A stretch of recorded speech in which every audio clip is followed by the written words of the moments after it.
Hi students, first semester MBA organization ബിഹേവിയറിലെ first മൊഡ്യൂളിൽ നമ്മൾ ഡിസ്കസ് ചെയ്യാൻ പോകുന്നത് introduction to organizational behaviour. First, concept of organization. അതായത് ഓർഗനൈസേഷൻ എന്ന് പറഞ്ഞാൽ എന്താണ്? ഓർഗനൈസേഷൻ എന്ന് പറയുമ്പോൾ ഒരു ഫേം, ഒരു കമ്പനി എന്നൊക്കെയാണ് അല്ലേ. അപ്പോൾ ആ ഒരു കമ്പനിയിൽ എന്താണ്, ഒരു സ്പെസിഫിക് ആയിട്ടുള്ള ഗോൾസോ അല്ലെങ്കിൽ സെറ്റ് ഓഫ് ഗോൾസോ ഉണ്ടാവും. കാരണം ഒരു ഓർഗനൈസേഷൻ മുന്നോട്ട് കൊണ്ടുപോകുന്നത് അവരുടെ ഗോൾ അച്ചീവ് ചെയ്യാൻ വേണ്ടിയിട്ടാണ്. അപ്പോൾ ഇത്തരം സ്പെസിഫിക് ആയിട്ടുള്ള ഗോൾസിനെ അച്ചീവ് ചെയ്തെടുക്കാൻ വേണ്ടിയിട്ട് ആ ഒരു ഓർഗനൈസേഷനിലുള്ള രണ്ടോ അല്ലെങ്കിൽ അതിൽ കൂടുതൽ പീപ്പിൾസ് ചേർന്നുകൊണ്ട് അതിനെ എന്ത് ചെയ്യുന്നു, അച്ചീവ് ചെയ്തെടുക്കുന്നു. അതാണ് എന്ത്, ഓർഗനൈസേഷൻ്റെ concept. A structured group of people working together to achieve common goals. അതായത് അവിടെയുള്ള ഗോൾസ് അച്ചീവ് ചെയ്യാൻ വേണ്ടിയിട്ട് ഒരു ഗ്രൂപ്പ് ഓഫ് പീപ്പിൾസ് ചേർന്നുകൊണ്ട് വർക്ക് ചെയ്യുന്നു. ഇനി ഈ ഒരു ഓർഗനൈസേഷൻ്റെ ക്യാരക്ടറിസ്റ്റിക്സ് എന്തൊക്കെയാണെന്ന് വെച്ചാൽ, ഫസ്റ്റ് വൺ ഗോൾ ഓറിയൻറ്റഡ് ആണ്. അതായത് ഇവിടെ ഒരു ഗോൾ പർപ്പസ് കൊണ്ടാണ് എന്തോടെ വർക്ക്, ഇവിടെ പീപ്പിൾസ് വർക്ക് ചെയ്യണത് ഗോൾ അച്ചീവ് ചെയ്യണം എന്നുള്ള ആ രീതിയിലോട്ടാണ് വർക്ക് ചെയ്യണത്. രണ്ടാമത് സ്ട്രക്ചേർഡ് ഹൈറാർക്കി.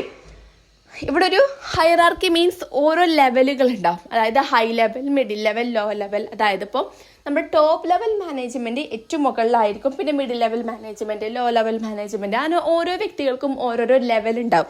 അതാണ് ഒരു ഹൈറാർക്കി. അപ്പോൾ ഒരു ഓർഗനൈസേഷനിൽ ഒരു സ്ട്രക്ചർഡ് ആയിട്ടുള്ള ഒരു ഹൈറാർക്കി, ഓരോ വ്യക്തികൾക്കും ഒരു ഫിക്സ്ഡ് എന്നല്ല, ഒരു ഹൈറാർക്കി ഉണ്ടാവും ഓരോ ടൈമിലും. Third one is division of labour.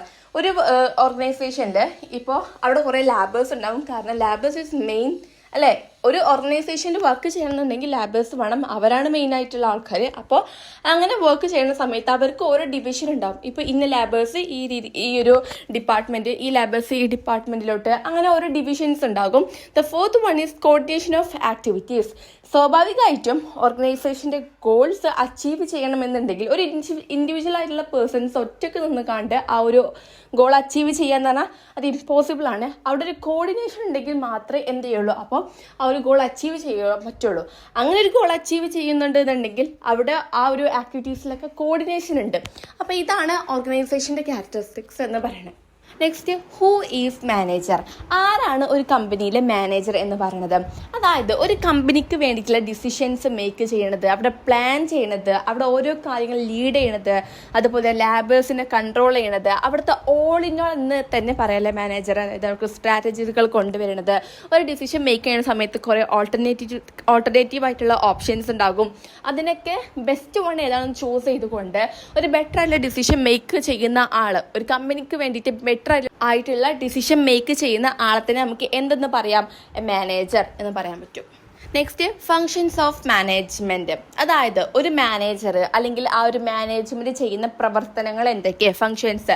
First one is planning, setting objectives and strategies. Planning എന്ന് പറയുമ്പം നമ്മുടെ ലക്ഷ്യം എന്താണെന്ന് മനസ്സിലാക്കിക്കൊണ്ട് അതിന് വേണ്ടിയിട്ടുള്ള സ്ട്രാറ്റജീസ് ഒക്കെ സെറ്റ് ചെയ്യുന്നു. അതെങ്ങനെ നമുക്ക് ഫ്യൂച്ചറിൽ അല്ലെങ്കിൽ ഫോർകാസ്റ്റിൽ നമുക്ക് അതെങ്ങനെ പ്രകടിപ്പിക്കണം എന്നുള്ളതിന് വേണ്ടിയിട്ടുള്ള പ്ലാനിങ്ങും ഒക്കെ നമ്മൾ സെറ്റ് ചെയ്ത് വെക്കുന്നു. ഓർഗനൈസിങ് എന്ന് പറയുമ്പോൾ അറേഞ്ചിങ് റിസോഴ്സസ് ആൻഡ് ടാസ്ക്. നമുക്ക് ഒരു കാര്യം ചെയ്യാനുണ്ട് എന്നുണ്ടെങ്കിൽ അതിന് വേണ്ടിയിട്ടുള്ള റിസോഴ്സസ്, റോ മെറ്റീരിയൽസ് അല്ലെങ്കിൽ റോ മെറ്റീരിയൽസ്, ലാബേഴ്സ്, ഇവരൊക്കെ അറേഞ്ച് ചെയ്യുകയും അതുപോലെ അതിന് വേണ്ടിയിട്ട് ടാസ്കുകൾ ചെയ്യാം. The third one is leading, motivating and guiding employees. അതായത് ഒരു എംപ്ലോയിനെ ലീഡ് ചെയ്ത് കൊണ്ടുപോവാം. ഈ ഒരു ഗോൾ നമുക്ക് അച്ചീവ് ചെയ്യണമെന്നുണ്ടെങ്കിൽ ഇത് ലാബറിലൂടെ മാത്രമേ അച്ചീവ് ചെയ്യാൻ പറ്റുള്ളൂ. അപ്പോൾ അവരെ മോട്ടിവേഷൻ ചെയ്യുക, അവരെ ലീഡ് ചെയ്ത് കൊണ്ടുപോവാം. The fourth one is controlling, monitoring and evaluating performance. അതായത് ഓരോ എംപ്ലോയീസിനെ നമ്മൾ കൺട്രോൾ ചെയ്യുന്നുണ്ട്, അവരെ ലീഡ് ചെയ്യുന്നുണ്ട്, അവരെന്ത് ചെയ്യുക, അവരെ ഓരോ പെർഫോമൻസ് നമ്മൾ ഇവാലുവേഷൻ ചെയ്യാം. ബെറ്റർ ആണോ അല്ലേ എന്നൊക്കെ ഒരു ഇവാലുവേഷൻ ചെയ്യാം. അപ്പം ഇതാണ് എന്തൊരു മാനേജ്മെൻറ്റിൻ്റെ ഫങ്ഷൻസ്, അയാൾ ചെയ്യുന്ന പ്രവർത്തനങ്ങൾ. നമ്മൾ മാനേജർ എന്താണെന്ന് പറഞ്ഞു. അതായത് ഒരു ഓർഗനൈസേഷനിൽ മെയിനായിട്ട് വേണ്ടിയിട്ടുള്ള മെയിനായിട്ട് ആ ഒരു കമ്പനി നോക്കിക്കൊണ്ട് പോകുന്ന ആളാണ് മാനേജർ. അപ്പോൾ പല രീതിയിലോട്ടുള്ള മാനേജറുണ്ട്, പല പൊസിഷനിലുള്ള മാനേജറുണ്ട്. അതായത് top level manager, middle level manager, low level വരുന്നുണ്ട്. അതുപോലെ തന്നെ പല ഡിപ്പാർട്ട്മെൻറ്റ് വൈസിൽ മാനേജേഴ്സ് വരുന്നുണ്ട്. അതായത് production, financial, HR department manager, അങ്ങനെ പല രീതിയിലോട്ടുള്ള മാനേജേഴ്സ് വരുന്നുണ്ട്. അപ്പോൾ ഇവിടെ ഹെൻറി മിൻസ്ബർഗ് അദ്ദേഹം ഒരു എക്സ്പെരിമെൻറ്റ് ചെയ്തിട്ട് അദ്ദേഹം എന്ത് ചെയ്തു, പല ഓർഗനൈസേഷനിലും, അത് പല ഡിഫറെൻറ്റ് കൈൻഡ്സ് ഓഫ് ഓർഗനൈസേഷൻ, ഇപ്പോൾ ഹോസ്പിറ്റൽ, സ്കൂള്, കമ്പനി, അങ്ങനെ പല രീതിയിൽ രീതിയിലോട്ടുള്ള ഓർഗനൈസേഷനിൽ പോയിട്ട് ഒരു മാനേജർ പലയിടത്തും അദ്ദേഹത്തിൻ്റെ റോൾ എന്തൊക്കെയാണെന്ന് മനസ്സിലാക്കിയാണ് ചെയ്തിരിക്കുന്നത്. അതായത് പല ഓർഗനൈസേഷനിൽ പോയിട്ട് ഒരു മാനേജർ പല ഓർഗനൈസേഷനിലും എന്തൊക്കെ റോൾ ചെയ്യുന്നു എന്നുള്ളത് പല ഏരിയകളിൽ പോയിക്കൊണ്ട് അദ്ദേഹം മനസ്സിലാക്കിയിട്ട് അദ്ദേഹം മാനേജറിൻ്റെ 10 റോള് റെഡിയാക്കിയിട്ടുണ്ട്. അപ്പോൾ അതാണ് മാനേജറൽ റോൾസ് ഓഫ് ഹെൻറി മിൻസ്ബർഗ്. അദ്ദേഹം 3 കാറ്റഗറി ആയിക്കൊണ്ടാണ് റോൾ ഉണ്ടാക്കിയിരിക്കുന്നത്. അതിൽ ടോട്ടലേക്കാണ്ട് 10 വരുന്നുണ്ട്. First one is interpersonal roles. Interpersonal role എന്ന് പറയുമ്പോൾ ഒരു കമ്പനിയിലെ ഹ്യൂമൻ ബീങ്സുമായിട്ടുള്ള റോളിനെയാണ് ഇവിടെ ഇന്റർപേഴ്സണൽ റോൾ എന്ന് പറയുന്നത്. ഒരു കമ്പനിയിൽ മെയിനായിട്ട് നമുക്ക് വേണ്ട ആരെയാണ്? ലേബേഴ്സിനാണ്. കാരണം അവരില്ലെങ്കിൽ നമുക്ക് അവിടെ വർക്ക് നടക്കില്ല. അപ്പോൾ ഫസ്റ്റ് അവരുമായിട്ട്, അതായത് അവിടെയുള്ള ഹ്യൂമൻ ബീങ്സുമായിട്ടുള്ള ആ ഒരു ഇന്റർപേഴ്സണൽ റോളിനെയാണ് ഫസ്റ്റത്തെ ആ ഒരു കാറ്റഗറി കണ്ട് മിൻസ്ബർഗ് പറഞ്ഞിട്ടുള്ളത്. അതിൽ 3 വരുന്നുണ്ട്: ഫിഗർ ഹെഡ്, ലീഡർ, ലൈസൺ. അപ്പോൾ എന്താണ് ഫിഗർ ഹെഡ് എന്ന് പറഞ്ഞാൽ? ഫിഗർ ഹെഡ് എന്ന് പറയുമ്പോൾ ഇപ്പോൾ നമ്മൾ ഒരു കമ്പനിയിലുള്ള വർക്ക് ചെയ്യുന്ന ഒരു ലേബറാണ്.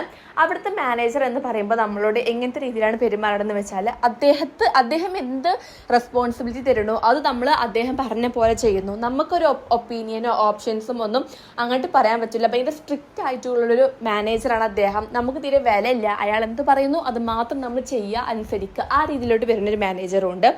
പകരം എങ്ങനെയുണ്ട് ഒരു മാനേജർ എന്ന് പറയുമ്പോൾ നമ്മളോട് ഒരു ടീമിൽ 10 ആൾക്കാരുണ്ടെന്നുണ്ടെങ്കിൽ ആ 10 പേരെയും ഒരു ഫാമിലി മെമ്പറെ പോലെ, ഒരു ഫ്രണ്ടിനെ പോലെ നല്ല രീതിയിലോട്ട് ലീഡ് ചെയ്ത് കൊണ്ടുപോകാം. നമുക്ക് എന്ത് ഓപ്ഷൻസ് പറയാനും ഒപ്പീനിയൻസ് പറയാനും അവിടെ സ്വാതന്ത്ര്യമുണ്ട്.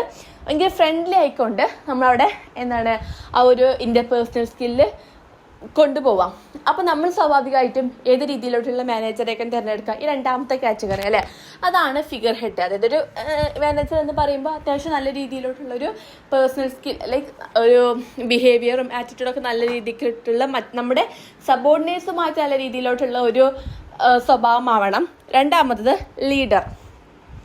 ലീഡർ എന്ന് പറയുമ്പോൾ ഒരു മാനേജർ എന്ന് പറയുമ്പോൾ ലീഡറാണ്. അതായത് ആ ഒരു കമ്പനിയിലുള്ള എല്ലാ കാര്യങ്ങളും നോക്കി നടക്കുന്ന അദ്ദേഹമാണ്. അതായത് എംപ്ലോയീസിനൊക്കെ കൺട്രോൾ ചെയ്യുന്നു, ലീഡ് ചെയ്യുന്നു, അതുപോലെ തന്നെ അവർക്ക് മോട്ടിവേഷൻ കൊടുക്കുന്നു, ഒക്കെ ചെയ്യുന്നത് ആ ലീഡറാണ്.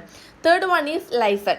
ലൈസൺ എന്ന് പറയുമ്പോൾ ഒരു മാനേജർ ഒരു ഓർഗനൈസേഷൻ്റെ ഉള്ളിലാണെങ്കിലും അല്ലെങ്കിൽ അതിൻ്റെ പുറത്താണെങ്കിലും ഒരു മാനേജറിന് കമ്മ്യൂണിക്കേഷൻ സ്കില്ല് നല്ല രീതിയിലോട്ട് വേണം. അപ്പോൾ അദ്ദേഹം നല്ലൊരു ഒരു കമ്മ്യൂണിക്കേഷൻ ഉള്ള ഒരു വ്യക്തി ആവണം ഒരു മാനേജർ എന്ന് പറയുന്നത്. 2ാമത്തെ റോൾ എന്ന് പറയുമ്പോൾ ഇൻഫോർമേഷണൽ റോൾസ് ആണ്. അതായത് നമുക്ക് ഒരു ഓർഗനൈസേഷനിൽ ലാബേഴ്സ് എത്രത്തോളം ഇമ്പോർട്ടൻ്റ് ആണോ അതുപോലെ തന്നെയാണ് ഇൻഫോർമേഷൻസ്. അതായത് ഒരു മാനേജറിന് ഡിസിഷൻ മേക്ക് ചെയ്യണം എന്നുണ്ടെങ്കിൽ സ്വാഭാവികമായിട്ടും അവിടെ ഇൻഫോർമേഷൻസ് വേണം അല്ലേ. അപ്പോൾ അതിൻ്റെ കീഴിൽ 3 വരുന്നുണ്ട്. First one is monitor. അതായത് നമ്മുടെ ഈ ഒരു ഓർഗനൈസേഷനിൽ ഫ്യൂച്ചറിലോ അല്ലെങ്കിൽ ഇനി കറൻ്റ്ലി എന്തെങ്കിലുമൊക്കെ ചേഞ്ച് വരിക, നമ്മൾ മുൻകൂട്ടി ഓൾറെഡി അതിലെ ഡിസിഷൻസൊക്കെ ഉണ്ടാക്കി വെക്കണം. ഇപ്പം നമുക്ക് ഒരു കമ്പനിയിൽ എപ്പോഴാണ് നമുക്ക് വേരിയേഷൻസ് വരിക എന്ന് ഒരിക്കലും പറയാൻ പറ്റില്ല. അപ്പം നമ്മൾ എന്ത് ചെയ്യണം? അതൊക്കെ ഫോർകാസ്റ്റ്, ഒരു മാനേജർ എന്ന് പറയുമ്പോൾ അതൊക്കെ മുൻകൂട്ടി കണ്ടെത്തിയിട്ട് അതിന് വേണ്ടിയിട്ടുള്ള കാര്യങ്ങളൊക്കെ ചെയ്ത് വെക്കണം. 2ാമത് ഡിസമിനേറ്റർ. അങ്ങനെ നമ്മൾ കുറേ മോണിറ്ററൊക്കെയാണ് കുറേ കാര്യങ്ങൾ ചെയ്ത് വെക്കുമല്ലോ. അതിൽ നമ്മുടെ സബോർഡിനേറ്റ്സിന്, നമ്മുടെ ജൂനിയേഴ്സിന് എന്തെങ്കിലും ആവശ്യമായിട്ടുള്ള ഇൻഫോർമേഷൻസ് ഉണ്ടെന്നുണ്ടെങ്കിൽ അതൊക്കെ അവരോട് പാസ് ചെയ്യണം. 3rd one is spoke person. അതായത് ഒരു മാനേജർ എന്ന് പറയുന്നത് അത്യാവശ്യം കമ്മ്യൂണിക്കേഷൻ ചെയ്യാൻ പറ്റുന്ന രീതിയിലുള്ള ഒരു വ്യക്തിയാണ്. അപ്പോൾ എങ്ങനെയെന്ന് വെച്ചാൽ നമ്മുടെ ഓർഗനൈസേഷൻ്റെ സ്റ്റേക്ക് ഹോൾഡറോ അല്ലെങ്കിൽ ടോപ്പ് ലെവൽ മാനേജ്മെൻറ്റോ ഇവരോട് നമ്മുടെ ഈ ഒരു ഓർഗനൈസേഷൻ്റെ ഈ ഒരു ടീംസിൻ്റെ എന്തെങ്കിലും അച്ചീവ്മെൻറ്റോ അല്ലെങ്കിൽ എന്തെങ്കിലും ഒരു പ്രോബ്ലത്തിൻ്റെ കാര്യം പറയുകയാണെങ്കിലും അവിടെ അദ്ദേഹം പറയുന്ന കാര്യം നല്ല രീതിക്ക് ഒരു കമ്മ്യൂണിക്കേഷൻ ഉണ്ടാവണം. കാരണം അവിടെ നല്ല രീതിയിലുള്ള കമ്മ്യൂണിക്കേഷൻ ഇല്ലയെന്നുണ്ടെങ്കിൽ ഇപ്പോൾ ഈ ഒരു മാനേജർ പറയണത് അവർ ഒരു പ്രോബ്ലത്തിൽ പെട്ടു എന്നുള്ളൊരു കാര്യം അദ്ദേഹം കമ്മ്യൂണിക്കേറ്റ് ചെയ്യുന്ന സമയത്ത് വേറെ ഇതിലോട്ട് ട്വിസ്റ്റ് ചെയ്ത് പോവാണെന്നുണ്ടെങ്കിൽ മേ ബി ആ ഒരു ടോപ്പ് ലെവൽ മാനേജ്മെൻറ്റിന് എന്ത് ചെയ്യുന്നു? നമ്മുടെ കമ്പനിയെ കുറിച്ചൊരു ലോ ലെവൽ രീതിയിലോട്ടുള്ള ഒരു റെപ്യൂട്ടേഷനാണ് വരിക. ഇവരിങ്ങനെയാണ് ഒരു വേറെ ബാഡ് തോട്ടിലോട്ടാണ് പോവുക. അപ്പോൾ നമ്മൾ പറയുന്ന കാര്യം കമ്മ്യൂണിക്കേറ്റ് ചെയ്യണത് നല്ലൊരു ഒരു വ്യക്തതയോട് കൂടിയിട്ട് എന്താണ് നമ്മൾ പറയാൻ ഉദ്ദേശിക്കുന്ന കാര്യം അതായിട്ട് പറയണം. അപ്പോൾ ഇതാണ് ആ ഒരു ഇൻഫോർമേഷണൽ റോൾസിൽ വരുന്ന 3. 3rd വണ്ണാണ് decisional role. അതായത് ഒരു ഓർഗനൈസേഷനിൽ ഒരു മാനേജറെ ഇൻഫർമേഷൻ കിട്ടുന്ന പോലെ തന്നെ ഡിസിഷൻ മേക്ക് ചെയ്യുക എന്നുള്ളതും വളരെ ഇമ്പോർട്ടൻ്റ് ആയിട്ടുള്ള ഒരു കാര്യമാണ്. അതിൻ്റെ കീഴിൽ 4 എണ്ണം വരുന്നുണ്ട്. First one is entrepreneur. അതായത് ഓൺട്രപ്രണർ എന്ന് പറയുമ്പോൾ ഒരു ഓൺട്രപ്രണറിൽ ഒരു മാനേജർ എങ്ങനെ ആവണമെന്ന് വെച്ചാൽ, ഇപ്പോൾ ഒരു ഓൺട്രപ്രണറിൽ 1 man ആയിരിക്കും അവിടെ ഉണ്ടാവുക. അത് ഒറ്റ സിംഗിൾ പേഴ്സൺ കാരണം ആ ഒരു ഫേമിൻ്റെ എല്ലാ കാര്യങ്ങളും നോക്കുക. അവിടെ ലേബേഴ്സും അതുപോലെ തന്നെ എല്ലാ കാര്യങ്ങളും അവിടെ ചെയ്യുന്നത് ഒരൊറ്റ പേഴ്സണാണ്. അപ്പോൾ അവരാണ് അവിടുത്തെ മാനേജർ. എല്ലാ കാര്യങ്ങളും നോക്കുന്നത് അയാളാണ്. അതുകൊണ്ട് തന്നെ അയാൾ മാനേജർ എന്ന് പറയാം. രണ്ടാമത്തെ ഡിസ്റ്റർബൻസ് ഹാൻഡ്ലർ. ഇപ്പോൾ ഒരു മാനേജർ എന്നുള്ള രീതിയിലോട്ട് അദ്ദേഹത്തിന് കുറേ കോൺഫ്ലിക്ട്സ് ഉണ്ട്. ഇപ്പോൾ ആ ഒരു ഓർഗനൈസേഷനിലായിക്കോട്ടെ അല്ലെങ്കിൽ ആ ഒരു ഓർഗനൈസേഷൻ്റെ പുറത്തായിക്കോട്ടെ അവിടെ കുറേ പ്രശ്നങ്ങൾ കോൺഫ്ലിക്ട്സ് ഉണ്ടാവും. അതൊക്കെ ഹാൻഡിൽ ചെയ്യേണ്ടത് സ്വാഭാവികമായിട്ടും ഒരു മാനേജറുടെ ഡ്യൂട്ടിയാണ്. Next one is resource allocator. അതായത് ഒരു ഫാമിലിയോട്ട് വേണ്ടിയിട്ടുള്ള എല്ലാ റിസോഴ്സുകളും, ഇപ്പോൾ ഒരു പ്രൊഡക്റ്റ് ഉണ്ടാക്കാനാണെന്നുണ്ടെങ്കിൽ അവിടേക്ക് വേണ്ടിയിട്ടുള്ള റിസോഴ്സുകളൊക്കെ ഇത് ഓർഡർ ചെയ്ത് അതിവിടെ എത്തിക്കേണ്ടത് ചുമതല ആർക്കാണ്? ഈ ഒരു മാനേജറാണ്. അത് അലോക്കേഷൻ ചെയ്ത് ലേബേഴ്സിന് കൊടുക്കുക എന്നുള്ള ചുമതല ഈ ഒരു മാനേജറിനാണ്. ആൻഡ് നെഗോഷിയേറ്റർ എന്ന് പറയുമ്പോൾ നമ്മൾ ഈ 5 40 പ്രിൻസിപ്പിൾസിൽ പഠിച്ചിരുന്നു. Subordinates of individual interest. അതായത് ഒരു ഓർഗനൈസേഷനിലാകുമ്പോൾ സ്വാഭാവികമായിട്ടും പല ഇൻഡിവിജ്വലിലേക്കുള്ള ഇൻട്രസ്റ്റ് ഉണ്ടാകും, അതായത് ഒരു ഓർഗനൈസേഷനിലൊരു ഇൻട്രസ്റ്റ് ഉണ്ടാകും. പലവർക്കും പല ഇൻട്രസ്റ്റുകളേക്കാണ്. പക്ഷെ നമ്മളിവിടെ എന്താണ് ഒരു വ്യക്തിനെ മാത്രം ആസ്പദമാക്കിയിട്ടല്ല അവിടെ ഇൻട്രസ്റ്റ് നോക്കുന്നത്. അവിടെ നമ്മൾ ഓർഗനൈസേഷൻ്റെ ഇൻട്രസ്റ്റ് എന്താണോ അതാണ് നമ്മളവിടെ അച്ചീവ് ചെയ്യാൻ നോക്കുന്നത്.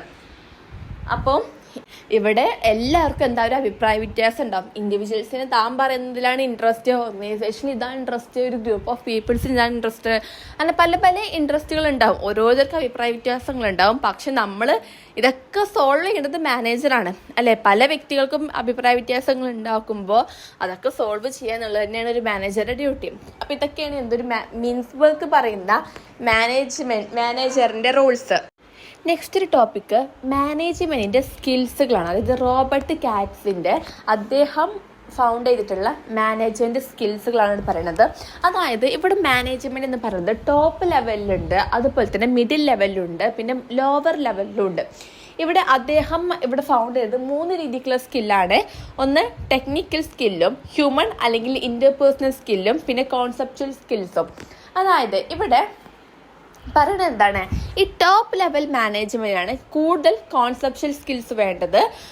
മിഡിൽ ലെവലിനാണ് ഈ ഒരു മിഡിൽ ലെവലിന് കോൺസെപ്ച്വലും ഹ്യൂമണും ടെക്നിക്കൽ സ്കില്ലും ഒരുപോലെ വേണം. ലോവർ ലെവലിനാണ് ഈ ഒരു ടെക്നിക്കൽ സ്കിൽസ് കൂടുതൽ വേണ്ടത്. നമുക്ക് വിശദമായിട്ട് കൂടിയും പറയാം. ഇതിൽ ഫസ്റ്റ് വണ്ണാണ് ടെക്നിക്കൽ സ്കിൽസ്. അതായത് ഇവിടെ ഈ ടെക്നിക്കൽ സ്കിൽസ് കൂടുതൽ വേണ്ടത് ലോവർ ലെവലിലുള്ള ജൂനിയർ സബോർഡിനേറ്റ്സ് ആയിട്ടുള്ള സൂപ്പർവൈസേഴ്സ് ഇവർക്കാണ്. അതായത് ഇവിടെ ടോപ്പ് ലെവലിൽ ഈ CEO അതുപോലത്തെ ആൾക്കാരും, മിഡിൽ ലെവലിൽ ഈ ബ്രാഞ്ചിലെ മാനേജർ, അങ്ങനെ ഓരോരോ ഡിപ്പാർട്ട്മെൻറ്റ് മാനേജർ ആ രീതിക്ക്. പക്ഷെ ഏറ്റവും ലോ ലെവലിൽ വരുന്നത് സൂപ്പർവൈസേഴ്സ് ആ രീതിക്കുള്ള വ്യക്തികളായിരിക്കും. അപ്പോൾ ഇവരെ ജോലിയിലോട്ട് ഹയർ ചെയ്യുന്ന സമയത്ത് ഏറ്റവും കൂടുതൽ വേണ്ടത് ഇവർക്ക് ടെക്നിക്കലായിട്ടുള്ള സ്കിൽസുകളാണ് ഇവർക്ക് വേണ്ടത്. അപ്പോൾ ability to use knowledge, methods, techniques and tools. അതായത് ഇപ്പോൾ അവിടെ എന്തെങ്കിലും ടെക്നിക്കൽ എന്ന് പറയുമ്പോൾ ഒരു മെഷീൻ ആവാം അല്ലെങ്കിൽ കമ്പ്യൂട്ടർ ആവാം. അവിടെ ബേസിക് ആയിട്ടുള്ളത് ആ ഒരു ലോ ലെവലിലുള്ള പേഴ്സൺസിന്, സുപ്പീരിയേഴ്സിന് അവർക്ക് ഏറ്റവും കൂടുതൽ അറിയേണ്ടത് ടെക്നിക്കൽ പരമായിട്ടുള്ള കാര്യങ്ങളാണ് ഇവർക്ക് അറിയേണ്ടത്. പിന്നെ ഇവർ ലോ ലെവൽ മാനേജേഴ്സാണ് എന്നാണ് പറയുന്നത്. രണ്ടാമത് ഹ്യൂമൻ സ്കിൽസ് അല്ലെങ്കിൽ ഇൻ്റർപേഴ്സണൽ സ്കില്ല്. ഈ ഹ്യൂമൻ സ്കിൽ എന്ന് പറയുന്നത് 3 വ്യക്തികൾക്കും ഒരുപോലെ വേണം. അതായത് ഇപ്പോൾ ടോപ്പ് ലെവലിൽ നമ്മൾ പറഞ്ഞു CEO ആ ലെവലുള്ള ആൾക്കാരായിരിക്കും. സെക്കൻഡ് വൺ മിഡിൽ ലെവലിൽ ഇപ്പോൾ ബ്രാഞ്ചിൻ്റെ മാനേജർ ആ രീതിക്ക്, തേർഡ് ലെവലിൽ വരുമ്പോൾ സൂപ്പർവൈസർ ആ രീതിക്കായിരിക്കും. അങ്ങനെ ഇവിടെ എങ്ങനെ വെച്ചാൽ ഹ്യൂമൻ സ്കിൽസ്, അതായത് ഇൻ്റർപേഴ്സണൽ സ്കിൽസ് 3 കമ്മ്യൂണിറ്റീസിനും ഒരുപോലെ വേണം. അതായത് അവരെ മോട്ടിവേറ്റ് ചെയ്യുക, പീപ്പിൾസിനെ മനസ്സിലാക്കിക്കൊണ്ട് വേണം നമ്മൾ കമ്മ്യൂണിക്കേഷൻ ചെയ്യാൻ എന്നൊക്കെയാണ് ഈ ഒരു ഹ്യൂമൻ സ്കിൽസിൽ പറയുന്നത്. ഇവിടെ ടോപ്പ് ലെവലെന്നോ മിഡിൽ ലെവലെന്നോ ലോ ലെവലെന്നോ അങ്ങനെയൊന്നുമില്ല. ഇവിടെ 3 ആൾക്കാർക്കും ഒരേപോലെ ഈക്വലി ആണ് ഇവിടെ വരുന്നത്. ഇനി നെക്സ്റ്റ് കോൺസെപ്ച്വൽ സ്കിൽ എന്ന് പറയുമ്പോൾ ഇവിടെ ഏറ്റവും ടോപ്പ് ലെവലുള്ള CEO അതുപോലത്തെ മാനേജേഴ്സിനാണ് ഈ ഒരു സ്കില്ല് വേണ്ടത്. അതായത് ഇവിടെ ഒരു കമ്പനീൻ്റെ ഗോള് അതുപോലെ തന്നെ ഡിസിഷൻ മേക്കിങ് ഇതൊക്കെ എന്താണ് ആ ടോപ്പ് ലെവലിലുള്ള വ്യക്തികളായിരിക്കും തീരുമാനിക്കുക. അപ്പോൾ അവർക്കാണ് ഈ കോൺസെപ്ഷ്യൽ സ്കില്ല് വേണ്ടത്. അവർക്ക് ഏറ്റവും കൂടുതൽ വേണ്ടത് കോൺസെപ്ഷ്യൽ സ്കില്ലാണ്. ഈ ടോപ്പ് ലെവലിൽ വരുന്ന മാനേജേഴ്സ് ആയിരിക്കും ഇത്തരം ആ ഒരു കമ്പനീൻ്റെ ബേസ് ചെയ്തിട്ടുള്ള എല്ലാ കാര്യങ്ങളും തീരുമാനിക്കുന്നത്. രണ്ടാമതായിട്ട് പിന്നെ വരുന്നത് നമ്മൾ പറഞ്ഞ മിഡിൽ ലെവലിൽ അവരെന്താ ചെയ്യുന്നത്, ഈ ഒരു ടോപ്പ് ലെവൽ മാനേജേഴ്സും അതുപോലെ തന്നെ ലോ ലെവലിലുള്ള സുപ്പീരിയേഴ്സ് ഇവരൊക്കെ ഉണ്ടല്ലോ, ഇവർ തമ്മിലുള്ള ഇവർക്ക് അങ്ങോട്ടും ഇങ്ങോട്ടും ഇൻഫർമേഷൻസ് പാസ് ചെയ്യുന്നതാണ് ആര്, ഈ മിഡിൽ ലെവലുള്ള ഈ മാനേജേഴ്സ് എന്ന് പറയുന്നത്. അതുപോലെ തന്നെ ഇപ്പോൾ ഈ ലോവർ ലെവലിലുള്ള സുപ്പീരിയേഴ്സും അതുപോലെ തന്നെ ടോപ്പ് ലെവലുള്ളവർക്കും അങ്ങോട്ടും ഇങ്ങോട്ടും ഇൻഫർമേഷൻസ് പാസ് ചെയ്യണമെന്നുണ്ടെങ്കിൽ അവിടെ അവിടെ അവർക്കുള്ള ഇൻഫർമേഷൻസ് പാസ് ചെയ്യാൻ വേണ്ടി നിൽക്കുന്നതാണ് ഈ മിഡിൽ ലെവലിലുള്ള മാനേജേഴ്സ്. അപ്പോൾ ഇവിടെ നമ്മൾ പറഞ്ഞു ടെക്നിക്കൽ സ്കിൽസ് കൂടുതൽ അറിയേണ്ടത് ലോവർ ലെവൽ മാനേജേഴ്സ് ആണെന്നും അതുപോലെ തന്നെ കോൺസെപ്ഷ്യൽ സ്കില്ല് കൂടുതൽ അറിയേണ്ടത് ആരാണ്, ഈ ടോപ്പ് ലെവലിലാണെന്നും. പക്ഷേ ഈ ഒരു മിഡിൽ ലെവലിലുള്ള മാനേജേഴ്സിന് എല്ലാം ഒരുപോലെ അത്യാവശ്യം നല്ല രീതിയിലോട്ട് അറിയണം. കാരണം ഈ ലോവർ ലെവൽസ് അവർക്ക് ഇൻഫർമേഷൻസ് ആണ് പാസ് ചെയ്യുന്നുണ്ടെങ്കിൽ അത് മിഡിൽ മാനേജേഴ്സ് വഴിയാണ് അല്ലേ. അപ്പോൾ ഇവർ പറയണ കാര്യം ഇൻഫർമേഷൻസ് ഇയാൾക്ക് മനസ്സിലാവണമെന്നുണ്ടെങ്കിൽ ഇയാൾക്ക് ആ ഒരു ടെക്നിക്കൽ സ്കില്ലിനെ പറ്റി കുറച്ച് ബോധം ഉണ്ടാവണം. അത് പാസ് ചെയ്യുമ്പോൾ നമ്മൾ ടോപ്പ് ലെവൽ മാനേജേഴ്സ് റിപ്ലൈ കൊടുക്കുമ്പോൾ മിഡിൽ ലെവൽ മാനേജേഴ്സിന് കുറച്ച് കോൺസെപ്ഷ്യൽ സ്കിൽസ് വേണം. കാരണം അവർ അവരുടെ കോൺസെപ്ഷ്യൽ സ്കിൽസ് ആണ് ഇവർ ഈ ലോവർ ലെവൽസിന് പാസ് ചെയ്യണത്. അപ്പോൾ ഈ ഒരു മാനേജറിന് മനസ്സിലാവുന്നുണ്ടെങ്കിൽ അവിടെ ഹ്യൂമൻ സ്കില്ലും ടെക്നിക്കൽ സ്കില്ലും കോൺസെപ്ഷ്യൽ സ്കില്ലും ഒരുപോലെ ആർക്ക് വേണം, ഈ ഒരു മിഡിൽ ലെവൽ മാനേജേഴ്സിന് വേണം. അപ്പോൾ ഇതാണ് റോബർട്ട് കാർട്സ് ഫൗണ്ട് ചെയ്തിട്ടുള്ള ആ ഒരു മാനേജ്മെൻറ്റ് സ്കിൽസ്, മാനേജറിയൽ സ്കിൽസ് 3 ടൈപ്സിൽ പറയുന്നത്.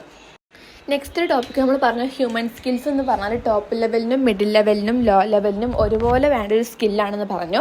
അപ്പോൾ ഈ ഒരു ഹ്യൂമൻ സ്കില്ലിൻ്റെയും നെറ്റ്വർക്കിൻ്റെയും ഇമ്പോർട്ടൻസ് എന്താണെന്ന് ചോദിച്ചാൽ build trust, team work and collaboration. അതായത് ഇപ്പോൾ മാനേജേഴ്സ് ഇപ്പോൾ ടോപ്പ് ലെവലിലുള്ളവർ, മിഡിൽ ലെവൽ, ലോവർ ലെവൽ ഇവരോടൊക്കെ നല്ല രീതിക്ക് കമ്മ്യൂണിക്കേഷൻ ചെയ്യുകയാണെന്നുണ്ടെങ്കിൽ സ്വാഭാവികമായിട്ടും അവിടെ ഇപ്പോൾ ലോ ലെവലായിട്ടുള്ള മാനേജേഴ്സിനെ അവർ അക്സെപ്റ്റ് നല്ല രീതിക്ക് കമ്മ്യൂണിക്കേഷൻ ചെയ്യുന്നുണ്ടെന്നുണ്ടെങ്കിൽ അവിടെ ഒരു ബിൽഡ് ട്രസ്റ്റ് ചെയ്യുന്നു അല്ലേ.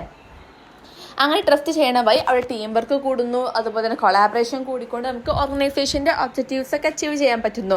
അതുപോലെ തന്നെ help managers influence and inspire others. ഇപ്പോൾ ടോപ്പ് ലെവലായിക്കോട്ടെ ഇവർക്ക് കമ്മ്യൂണിക്കേഷൻ ചെയ്യണ വഴി ഇവരുടെ കയ്യിൽ നമുക്ക് പല രീതിയിലോട്ടുള്ള ഇൻഫർമേഷൻസ് കിട്ടും. ഇതെങ്ങനെ ചെയ്യണം അങ്ങനെ ഒരു ഇൻഫർമേഷൻസ് കിട്ടും. അതുവഴി ഈ ടോപ്പ് ലെവൽ, മിഡിൽ ലെവലോ ലോ ലെവലോ എന്താവുന്നു, അവരുമായിട്ട് ഇൻഫ്ലുവൻസ് ആകുന്നു. ഈ മാനേജേഴ്സ് ഈ ലോ ലെവലുള്ള സുപ്പീരിയേഴ്സിനൊക്കെ ഇവരിൽ ഇൻഫ്ലുവൻസ് ആവാൻ വേണ്ടിയിട്ട് ഹെൽപ്പ് ചെയ്യുന്നു. അതുപോലെ തന്നെ മറ്റുള്ളവരിലും ഇൻസ്പയർ ആയിക്കൊണ്ട് അതൊക്കെ അച്ചീവ് ചെയ്യാൻ സഹായിക്കുന്നു. Networking creates opportunities, resources and partnerships. അതായത് ഇവിടെ നെറ്റ്വർക്ക് മറ്റുള്ളവർക്ക് അവസരങ്ങൾ ഒരുക്കി കൊടുക്കുന്നു, അതുപോലെ തന്നെ റിസോഴ്സുകൾ, പാർട്ട്ണർഷിപ്പ് ഇതൊക്കെ ഒരുക്കി കൊടുക്കുന്നുണ്ട്. അപ്പോൾ ഇതൊക്കെയാണ് ഹ്യൂമൻ സ്കിൽസിൻ്റെയും നെറ്റ്വർക്കിൻ്റെയും ഇമ്പോർട്ടൻസ് എന്ന് പറയുന്നത്. അപ്പോൾ നമ്മുടെ ഈ ഒരു മൊഡ്യൂളിൽ ഏറ്റവും ബേസിക് ആയിട്ടുള്ള കുറച്ച് കാര്യങ്ങളാണ് പറഞ്ഞിട്ടുള്ളത്. ഇതോടുകൂടി ഈ ഒരു പാർട്ട് കഴിഞ്ഞു.